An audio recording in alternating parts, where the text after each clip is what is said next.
എൻ്റെ പേര് ജന്ന. ഞാൻ ചങ്ങനാശ്ശേരിയിൽ നിന്ന് വരുന്നു. 2023 ജൂൺ 18 ഞാൻ ആദ്യമായിട്ട് ഇവിടെ വന്ന് ഉടമ്പടി എടുത്തത്. ഞാനൊരു നേഴ്സാണ്. എല്ലാ നേഴ്സുമാരെ പോലെ പെട്ടെന്ന് തന്നെ OET പാസ്സായി വെളിയിൽ പോയി ഒരു നേഴ്സായിട്ട് ജോലി ചെയ്യുക എന്നത് എൻ്റെ ഒരു വലിയ ആഗ്രഹമായിരുന്നു. അതിനായിട്ട് തന്നെയാണ് ഞാൻ ആദ്യമായി ഇവിടെ വന്ന് ഉടമ്പടി എടുത്തത്.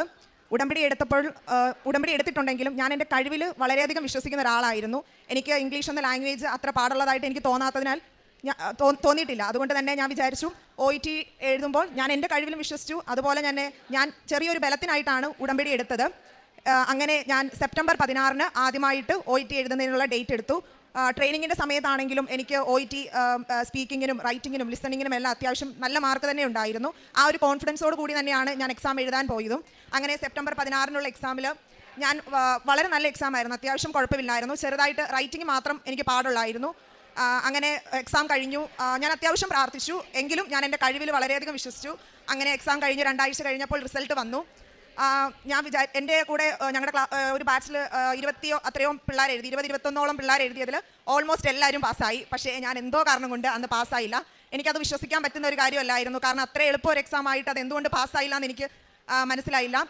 അത് കഴിഞ്ഞ് ഞാനൊരു കാര്യം ഉറപ്പിച്ചു, ഇനി അടുത്ത തവണ ഉടമ്പടി അടുത്ത തവണ എക്സാം എഴുതുമ്പോൾ ഞാൻ എൻ്റെ കഴിവിൽ ഒരിക്കലും ആശ്രയിക്കില്ല. ഞാൻ ഉടമ്പടി പുതുക്കി ഞാൻ മാതാവിൽ മാത്രം വിശ്വസിച്ച് എക്സാം എഴുതുമെന്ന് ഞാൻ പൂർണ്ണമായി വിശ്വസിച്ച് അങ്ങനെ എഴുതാൻ വേണ്ടി തീരുമാനിച്ചു.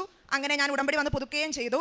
ഞാൻ നന്നായിട്ട് ആദ്യത്തെ തവണ ഉടമ്പടി എടുത്തപ്പോൾ അങ്ങനെ പത്രം കൊടുക്കുന്നതിലും അങ്ങനെയൊന്നും വലിയ കാര്യമായിട്ട് ഒന്നും ചെയ്തിരുന്നില്ല. പക്ഷേ രണ്ടാമത്തെ എക്സാമിൻ്റെ സമയത്ത് ഞാൻ എല്ലായിടത്തും ബസ് സ്റ്റാൻഡിലും പബ്ലിക്കായിട്ടുള്ള എല്ലാ ഏരിയയിലും നടന്ന് പത്രം കൊടുക്കുകയും എല്ലാം ചെയ്തു. അങ്ങനെ എക്സാം ഞാൻ ഡേറ്റ് എടുത്തത് ഡിസംബർ 16 ഞാൻ രണ്ടാമത്തെ ഡേറ്റ് എടുത്തത്. രണ്ടാമത്തെ ഡേറ്റ് എടുത്ത് അപ്പോൾ ഞാൻ ഒരുപാട് കാര്യമായിട്ട് പഠിച്ചിരുന്നില്ല. ഞാൻ എൻ്റെ കഴിവിൽ വിശ്വസിച്ചല്ലല്ലോ പോകുന്നത്, ഞാൻ മാതാവിൽ അർപ്പിച്ചാണല്ലോ പോകുന്നത്. അതുകൊണ്ട് ഞാൻ കാര്യമായിട്ട് പഠിച്ചില്ല. പിന്നെ റൈറ്റിംഗ് മാത്രം കുറച്ച് ചെയ്ത് പഠിച്ചു. അങ്ങനെ ട്രെയിനിങ്ങിനായിട്ടൊന്നും പോയില്ല. തന്നെ ആ സമയത്ത് ഡ്യൂട്ടിയും ഉണ്ടായിരുന്നു. അത് കഴിഞ്ഞിട്ട് കിട്ടുന്ന കുറച്ച് നേരം മാത്രം പഠിച്ചാണ് ഞാൻ രണ്ടാമത്തെ എക്സാമിന് പ്രിപ്പയർ ആയത്. അങ്ങനെ ഡിസംബർ 16 ഞാൻ എക്സാം എഴുതാൻ അവിടെ ചെന്നു. എന്താണെന്നറിയില്ല, അന്നത്തെ ദിവസം എൻ്റെ ഹെൽത്ത് ഭയങ്കര മോശമായിരുന്നു. എനിക്ക് ഭയങ്കരമായിട്ട് വൊമിറ്റിംഗ് അങ്ങനെ ഒരു സെൻസേഷനും അതുപോലെ തന്നെ അതിനകത്ത് കയറിയപ്പോൾ തൊട്ട് എന്തോ എൻ്റെ ഹെൽത്ത് ഒട്ടുമേ ശരിയല്ലായിരുന്നു. എന്തുകൊണ്ടെന്ന് ഞാനന്ന് വിചാരിച്ചു. അതുപോലെ തന്നെ അതിനകത്ത് കയറി കഴിഞ്ഞിട്ട് എനിക്ക് ഒന്നാമത്തെ തണുപ്പ് അത്രയും പറ്റില്ല. എൻ്റെ ബാക്കിലായിട്ടൊരു AC കൂടെ കൊണ്ട് വെച്ചിരുന്നതുകൊണ്ട് എനിക്ക് തണുത്തിട്ട് തല മരച്ചൊരവസ്ഥയായിരുന്നു. ഒന്നും മനസ്സിലാവാത്തൊരവസ്ഥയിലാണ് ഞാൻ അന്ന് എക്സാം എഴുതാനിരുന്നത്. അപ്പോൾ ആദ്യം കിട്ടിയത് ലിസണിങ് ആയിരുന്നു.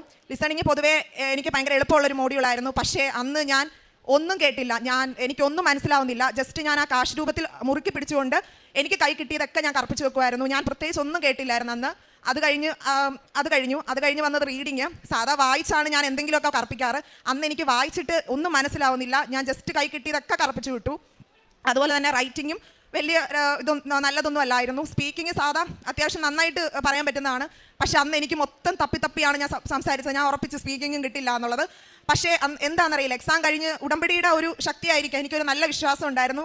മാതാവ് എനിക്ക് തരും എന്നുള്ള ഉറച്ച വിശ്വാസം ഉണ്ടായിരുന്നു. അങ്ങനെ ഞാൻ എക്സാം കഴിഞ്ഞു. നന്നായിട്ട് പ്രാർത്ഥിക്കുമായിരുന്നു. ഞാൻ ഒരു നേഴ്സ് ആയതിനാൽ തന്നെ എനിക്ക് കാരുണ്യപ്രവൃത്തി ചെയ്യാൻ പറ്റിയ ഏറ്റവും നല്ലൊരു മേഖല എൻ്റെ പേഷ്യൻസ് തന്നെയാണ്. ഞാൻ അവരോട് കാരുണ്യത്തോടെ പെരുമാറി. അതുപോലെ തന്നെ ഞാൻ വണ്ടാനം മെഡിക്കൽ കോളേജിലൊരു നേഴ്സായിരുന്നു. ഞാൻ അവിടെ ഭക്ഷണം വിതരണം ചെയ്യുകയും അവിടുത്തെ എൻ്റെ പേഷ്യൻസിന് പത്രം കൊടുക്കുകയൊക്കെ ചെയ്തിരുന്നു. അങ്ങനെ എനിക്കൊരു പൂർണ്ണ വിശ്വാസം ഉണ്ടായിരുന്നു. ഇത്തവണ എൻ്റെ കഴിവല്ല, മാതാവിൻ്റെ കഴിവാൽ ഉറപ്പായിട്ടും കിട്ടുമെന്ന് ഞാൻ വിശ്വസിച്ചു. അങ്ങനെ രണ്ടാമത്തെ അറ്റംപ്റ്റിൽ ഞാൻ OET പാസ്സായി.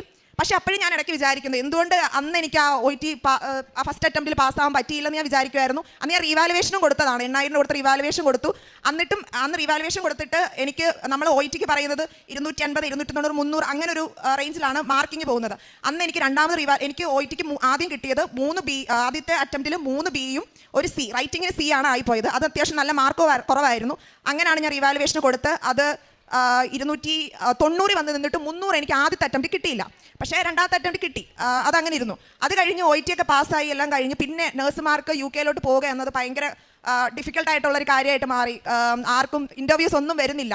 അപ്പം ഞാൻ ആലോചിച്ചു, എന്തിനാണ് മാതാവ് എനിക്ക് ആദ്യത്തെ അറ്റംപ്റ്റ് തരാതെ വലിയ രണ്ടാമത്തെ അറ്റംപ്റ്റിലും തന്നു, എന്നിട്ട് ഇൻ്റർവ്യൂ ഒന്നും കിട്ടാതെ ഇങ്ങനെ ഇരിക്കുക. അങ്ങനെ ഇൻ്റർവ്യൂ ഒന്നും കിട്ടാതിരുന്ന സമയത്താണ് ഞാൻ വേറൊരു ഹോസ്പിറ്റലിൽ ഇവിടെ വണ്ടാനത്തു നിന്ന് ഇറങ്ങി വേറൊരു ഹോസ്പിറ്റലും കയറി.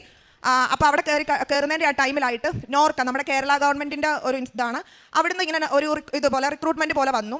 അതിൽ അവരൊരു മാനദണ്ഡം വെച്ചിരുന്നു, നമ്മുടെ OETയുടെ വാലിഡിറ്റി നവംബർ 2025 തന്നെ വേണമെന്ന്. അന്ന് OETയുടെ വാലിഡിറ്റി 2 വർഷത്തെയാണ്. അപ്പോൾ ഞാൻ 2023 ഡിസംബറിൽ എഴുതിയതാണ്. അപ്പോൾ എൻ്റെ OET വാലിഡിറ്റി ആ പറഞ്ഞ ടൈമിനുള്ളിൽ ഉള്ളത് കൊണ്ട് എനിക്ക് ആ ഇൻ്റർവ്യൂ അറ്റൻഡ് ചെയ്യാൻ പറ്റുമായിരുന്നു. അതുപോലെ തന്നെ ഞാൻ റീവാലുവേഷൻ കൊടുത്ത് ക്ലബിംഗ് സ്കോറിനായിട്ടായിരുന്നു രണ്ടാമത്തെ അറ്റംപ്റ്റിന് പോയത്. പക്ഷേ മാതാവ് വലിയൊരു അനുഗ്രഹമായിട്ട് എനിക്ക് രണ്ടാമത്തെ അറ്റംപ്റ്റിൽ 4B ആണ് തന്നത്.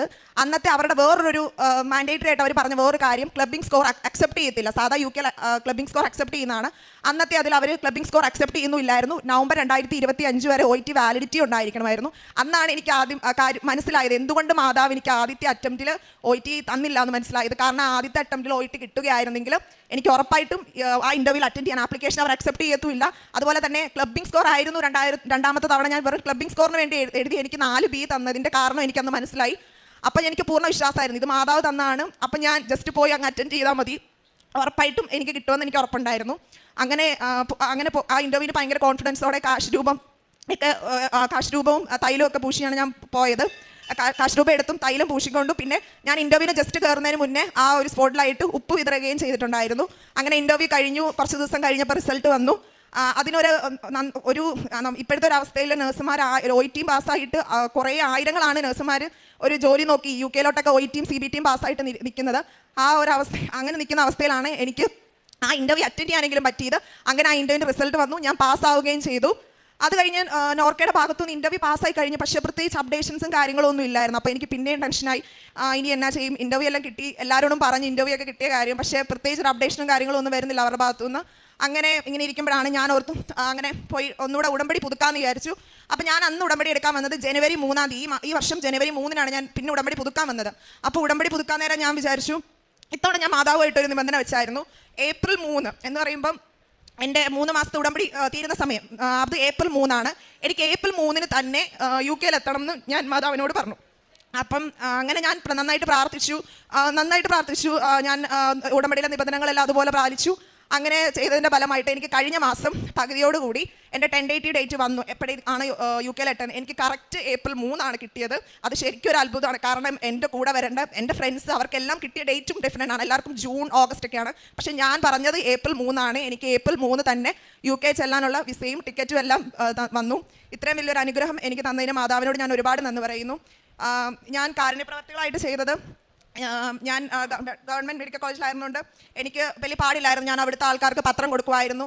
പിന്നെ ഹോസ്റ്റലിലായതുകൊണ്ട് ഫുഡ് ഉണ്ടാക്കി കൊടുക്കാൻ പറ്റില്ലായിരുന്നു. പക്ഷേ ഞാൻ എൻ്റെ കയ്യിലുള്ള പൈസ വെച്ച് പോയി മേടിച്ച് ആൾക്കാർക്ക് ഫുഡ് കൊണ്ട് കൊടുക്കുമായിരുന്നു. അതുപോലെ സാമ്പത്തികമായിട്ടും എന്നെ കൊണ്ട് പറ്റുന്ന രീതിയിൽ, ശമ്പളം ഭയങ്കര തുച്ഛമാണ് അവിടെ, പക്ഷേ എന്നാൽ എന്നെ കൊണ്ട് പറ്റുന്ന രീതിയിൽ എല്ലാവർക്കും ഫുഡ് മേടിച്ച് കൊടുത്തു.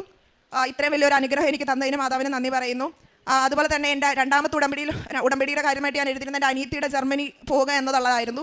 അതും കഴിഞ്ഞ വർഷം ഒരു നല്ല ബുദ്ധിമുട്ടുണ്ടായിരുന്നു ആദ്യം, എങ്കിലും അവൾക്ക് അവിടെ ജർമ്മനിയിൽ ചെല്ലാൻ സാധിച്ചു. ഈ അനുഗ്രഹങ്ങളൊക്കെ തന്നതിന് മാതാവിന് ഒരുപാട് നന്ദി. എൻ്റെ ആത്മീയ ജീവിതത്തിൽ വന്ന മാറ്റമെന്ന് വെച്ചാൽ, എന്നെ സംബന്ധിച്ചിടത്തോളം ഞാൻ വലിയൊരു പ്രാർത്ഥിക്കുന്ന വ്യക്തി അല്ലായിരുന്നു. ജസ്റ്റ് ആവശ്യം വരുമ്പോൾ പ്രാർത്ഥിക്കും, അങ്ങനെ മാത്രമായിരുന്നു. പക്ഷേ ഉടമ്പടി എടുത്തതിന് പിന്നെ നമുക്കൊരു വിശ്വാസമുണ്ട്. നമുക്ക് എന്തെങ്കിലും ഒരു ദുഃഖമോ കാര്യങ്ങളോ വന്നാൽ നമുക്ക് ഭയപ്പെടേണ്ട ആവശ്യമില്ല. മാതാവ് നമ്മുടെ കൂടെ ഉണ്ടെന്നുള്ളൊരു ഉദ്യമബോധം നമുക്ക് ആ സമയത്ത് വരും. അതുപോലെ തന്നെ ഞാൻ കാരണം എനിക്ക് കുറേ പേരെ ഇങ്ങോട്ട് ഈ പുണ്യഭൂമിയിലോട്ട് കൊണ്ടുവരാൻ സാധിച്ചിട്ടുണ്ട്. എൻ്റെ കുറേ ഫ്രണ്ട്സ് ഞാൻ കാരണം ഇവിടെ വന്നിട്ടുണ്ട്. അതുപോലെ തന്നെ ഞാൻ പഠിച്ച ബാച്ചിലർ UK പോയിരിക്കുന്നത് 4 വ്യക്തികളാണ് ആകെ പോയിട്ടുള്ളത് ഇതുവരെയായിട്ട്. 25ഓളം പേര് പാസ്സായി OIT. പക്ഷേ അതിൽ പോയിട്ടുള്ളത് ആകെ 4 പേരാണ്. ആ 4 പേരിൽ 2 പേരും ഇവിടെ ഉടമ്പടി എടുത്തതിൻ്റെ ഫലമായിട്ട് പോയി ഇവിടെ വന്ന് സാക്ഷ്യം പറഞ്ഞവരാണ്. അപ്പോൾ ഇതൊക്കെയാണ് എൻ്റെ ആത്മീയ ജീവിതത്തിലുണ്ടായ എനിക്ക് കിട്ടിയത് നോർക്കയുടെ ഇൻ്റർവ്യൂ ആണ്. നോർക്കയുടെ ഇൻ്റർവ്യൂ ആയിട്ട് തന്നെ ഇപ്പോഴത്തെ ഒരു അവസ്ഥയിൽ ആക്ച്വലി UK മൊത്തത്തിൽ സ്റ്റോപ്പ് ചെയ്ത മട്ട് തന്നെയാണ്. ഇനി ആർക്കും അങ്ങോട്ട് ചെല്ലുക എന്നുള്ളത് ഇതുവരെയായിട്ട് ഇപ്പോൾ റിക്രൂട്ട്മെൻറ്റിനെ കുറിച്ച് അറിയാൻ പറ്റിയത്, ഇനി അങ്ങോട്ട് റിക്രൂട്ട്മെൻറ്റ്സ് ഒന്നും ഉണ്ടാകാൻ പോകുന്നില്ല. ഉള്ളവരെ മാത്രമേ ഇനി അവർ മുന്നോട്ട് കൊണ്ടുപോകത്തുള്ളതാണ് അറിഞ്ഞത്. അപ്പം അത് ഈ നോർക്കയുടെ ഇതായതുകൊണ്ട് തന്നെ എനിക്ക് സാമ്പത്തികമായിട്ട് ₹1 പോലും നമുക്ക് ഇവർക്ക് അങ്ങോട്ട് കൊടുക്കേണ്ടി വരുന്നില്ല. ഉള്ളത് തന്നെ നമുക്ക് ഇങ്ങോട്ട് തിരിച്ചു കിട്ടുന്നതാണ്. അതുകൊണ്ട് എനിക്ക് സാമ്പത്തികമായിട്ടും ഒന്നും ബുദ്ധിമുട്ടേണ്ടി വന്നിട്ടില്ല. ഇപ്പോൾ ഉള്ളൊരു അവസ്ഥ വെച്ചിട്ട് പിള്ളേർ അങ്ങോട്ട് പോയിട്ട് ഒരു OSCE എന്ന് പറയുന്ന എക്സാം ഉണ്ട്. ആ എക്സാം അറ്റൻഡ് ചെയ്യാൻ വേണ്ടി അങ്ങോട്ട് പൈസ കൊടുത്തിട്ട് ഒരു 5 lakhsോളം അങ്ങോട്ട് കൊടുത്തിട്ടാണ് പോയി പരീക്ഷ എഴുതിയിട്ട് തിരിച്ചു വരിക. അങ്ങനെ ഒരു ഓപ്ഷൻ മാത്രമേ ഉള്ളൂ. എനിക്കാണെങ്കിൽ മാതാവിൻ്റെ കരുണയാൽ മാത്രമാണ് ഇങ്ങനെ ₹1 പോലും മുടക്കാതെ അവിടെ പോയി എക്സാം എഴുതി അവിടെ പോയിട്ട് ഒരു നേഴ്സായിട്ട് ജോലി ചെയ്യാനുള്ള ഒരു അവസരം ഒരുക്കി തന്നത്. ഒന്നാമത്തേന് ഞാൻ പരീക്ഷയുടെ അന്ന് തന്നെ പരീക്ഷ കഴിഞ്ഞ് എൻ്റെ കയ്യിൽ ഞാൻ കുറച്ച് പത്രം വെച്ചിരുന്നു. ഞാൻ അന്ന് ഇപ്പോൾ എക്സാം കഴിഞ്ഞ എൻ്റെ രണ്ടാമത്തെ എക്സാം കഴിഞ്ഞിട്ടുള്ള സമയത്ത് വെളിയിൽ ഇറങ്ങിയപ്പോഴും ഞാൻ എൻ്റെ കയ്യിലുണ്ടായിരുന്ന പത്രം എൻ്റെ എക്സാം എഴുതി വരുന്ന സ്റ്റുഡൻസിനും അതുപോലെ അവരുടെ പേരൻസിനും എല്ലാം കൊടുത്തിരുന്നു. അതുപോലെ ഇൻ്റർവ്യൂവിൻ്റെ സമയത്താണെങ്കിലും അവിടെ വന്നിരുന്നവർക്കെല്ലാം ഞാൻ എൻ്റെ കയ്യിലുണ്ടായിരുന്ന പത്രം വിതരണം ചെയ്തിരുന്നു. ഇത്രയും വലിയൊരു അനുഗ്രഹം തന്ന എൻ്റെ മാതാവിനും തിരുക്കുമാരനും 1000